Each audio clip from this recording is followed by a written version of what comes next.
हाय नमस्कार. झटपट मराठी टिप्समध्ये आज आपण आपल्या पिरियड्सच्या वेळी म्हणजे पाळीच्या वेळी कोणती खबरदारी घेतली पाहिजे अगदी सगळ्या वयोगटातील महिलांसाठी आहे. टीनेजपासून तर अगदी मेनोपॉजपर्यंतच्या महिलांसाठी. तर ते आजच्या व्हिडिओमध्ये आपण बघायचं आहे. तर व्हिडिओला आता सुरुवात करूया.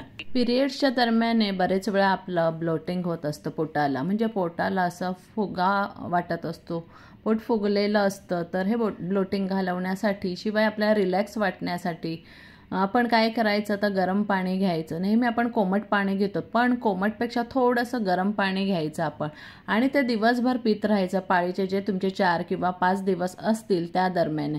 तर मला हे बरेच वेळा त्रास होतो का ब्लोटिंग असतं, तर त्याच्यासाठी काय होतं, आपण गरम पाणी घेतलं का आपलं पोटसुद्धा चांगलं राहतं, शिवाय आपल्याला डायजेशन चांगलं होतं, पोट साफ होतं आणि जे काही ब्लोटिंग असतं ते कमी होऊन जातं आणि पिरियड्सचा पण फ्लो छान असा होऊन जातो, म्हणजे अगदी प्लेन पिरियड्स होऊन जातात आपले.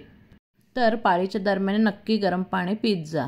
आता दुसरं आहे, आपण प्रॉपर सॅनिटरी नॅपकिन्स वापरतो का, तर ते कशा प्रकारचे असावेत, कारण पाळीच्या दरम्यान आपल्याला रोज सॅनिटरी नॅपकिन्स भरपूर बदलावे लागतात. तर ते नक्की कशा प्रकारचे, आपले हायजीन मेंटेन होते का ते बघायचं आहे. तर इथे मी एव्हरटीनचे पिरियड केअर सॅनिटरी पॅड्स नेहमी वापरते, म्हणजे माझ्यासाठी पण माझ्या मुलीसाठी पण.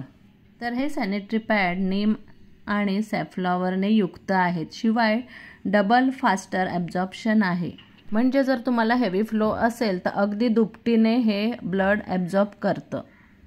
हे एवढं छान आणि सॉफ्ट आहे ना, म्हणजे सॉफ्ट टॉप लेअर आहे याचा, त्यामुळे कम्फर्ट अगदी स्किनसाठी आहे आणि कुठलंही लिकेज होत नाही. अगदी मी माझ्या मुलीला हे नेहमी देते वापरायला. ती स्कूलमध्ये पण बॅगमध्ये घेऊन जाते, कारण लिकेजचा प्रॉब्लेम असतो तर तो अजिबात होत नाही याच्यामुळे आणि ऑर्डर फ्री आहे. हे जरा पण ओलसरपणा जाणवत नाही आपल्याला.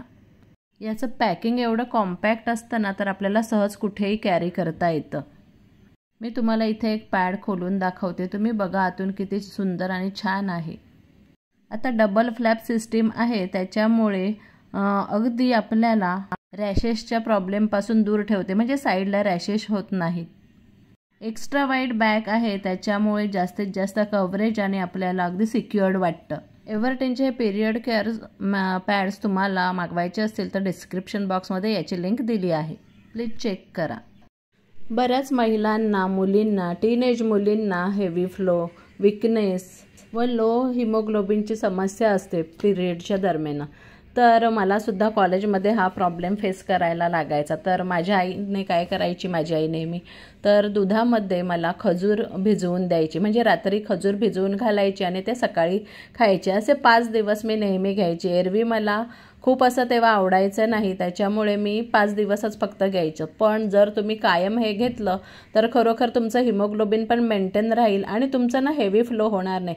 कारण मी 5 दिवसात ते घ्यायचे, त्याच्यामुळे माझं ना परत ब्लड जे शरीरातलं कमी झालं असं जाणवायचं किंवा विकनेस जाणवायचा, ते परत रिकव्हर व्हायचं.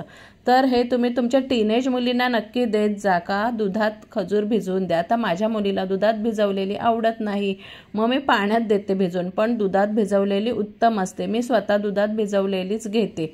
तर 5 दिवसाच्या दरम्यान किंवा जेवढे तुमचे पिरियड्स असतील तेवढ्या दरम्यान तुम्ही हे रोज खजूर खात जा.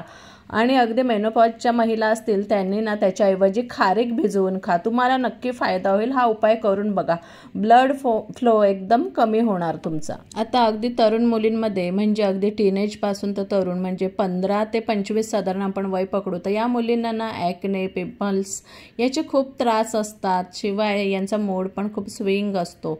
तर या मुलींनी क्लिनलीनेस ठेवायचा स्किनचा. चेहऱ्यासारखा तुम्ही धुवत राहा, अगदी सारखं तुम्ही फेसवॉश लावू नका, पण चेहऱ्यावर पाणी मारा, म्हणजे तुम्हाला ॲक्ने, पिंपल्सची समस्या होणार नाही. शिवाय चांगलं डाएट घेत जा, त्यामुळे चेहऱ्याची स्किन चांगली राहील. चेहरा नेहमी असा फ्रेश ठेवला का पिरियडच्या दरम्यानसुद्धा तुम्हाला अगदी पॉझिटिव्ह वाटेल आणि तुमची स्किनसुद्धा चांगली राहील. आता पुढची मोठी डिफिकल्टी असते ती आपण सॅनिटरी पॅड कसे कॅरी करायचे बरोबर बाहेर जाताना, प्रवासाला जाताना, कॉलेज किंवा शाळेत जाताना, त्याचबरोबर ऑफिसला जाताना, तर इथे एव्हर्टिनचे हे मी सॅनिटरी पॅड यूज करते ना, ते अगदी कॉम्पॅक्ट असतात, त्याचं पॅकिंग अगदी कॉम्पॅक्ट असतं, ते सहज असं पर्समध्ये ठेवू शकतो. तुम्ही एखादं तुमचं जर पॅड असेल तर ते पेपरमध्ये गुंडाळून ठेवलं तरी चालेल. मी हे डायरेक्ट ठेवते कारण ते अगदी सोयीस्कर आहे, काही त्याला प्रॉब्लेम नाही. तर असं सहज तुम्ही ऑफिसमध्ये किंवा बाहेर जाताना हे असं तुम्ही बरोबर घेऊन जाऊ शकता.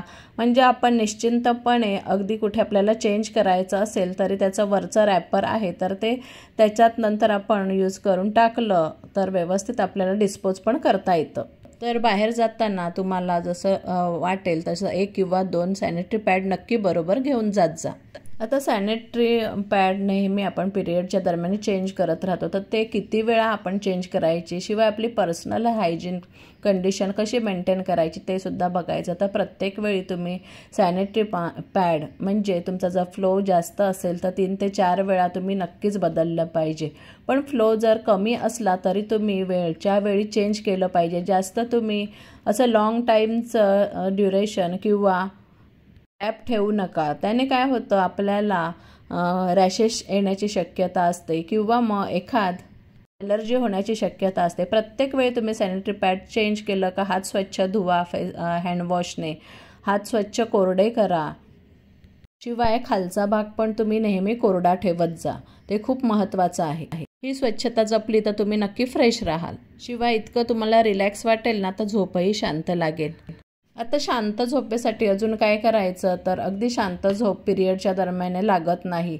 आपली अगदी वळवळ सुरू असते, चळवळ सुरू असते रात्रीच्या झोपेच्या दरम्यान का कसं झोपावं काय.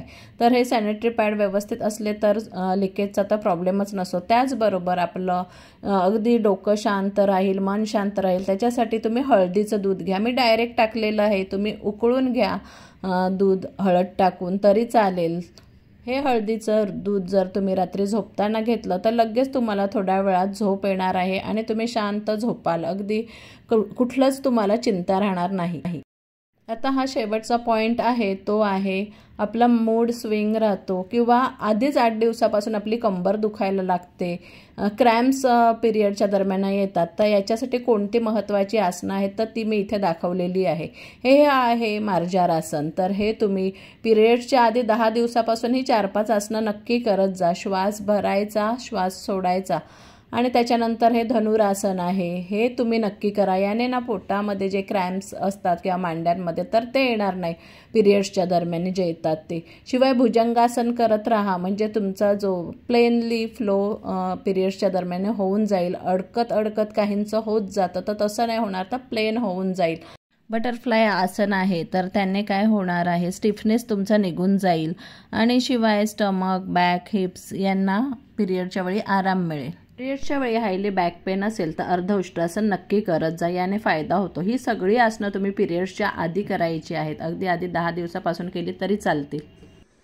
तर पिरियडमध्ये कशी आपली स्वतःची काळजी घ्यावी किंवा आपल्या टीनएज मुली असतील त्यांची काळजी कशी त्यांनी घ्यावी, तर हे आजच्या व्हिडिओमध्ये मी सांगितलेलं आहे. तर तुम्हाला व्हिडिओ आजचा कसा वाटला, व्हिडिओ आवडला तर लाईक, शेअर, कमेंट करा, चॅनल नक्की सबस्क्राईब करा.